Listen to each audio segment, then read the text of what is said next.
suasana terkini posisi di Torik Pali arah mau ke Jawa Barat.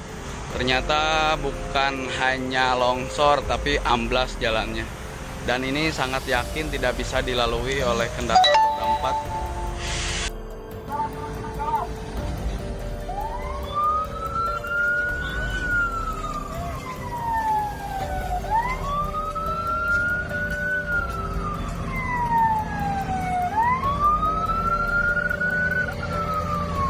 Dari yang kecil hingga yang besar. Nih kemacetannya luar biasa, petugas sudah standby di sini. Bis yang mengarah mau ke Jawa Barat dipaksa untuk tetap putar balik.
Jangan lupa subscribe, share, komen, dan like ya.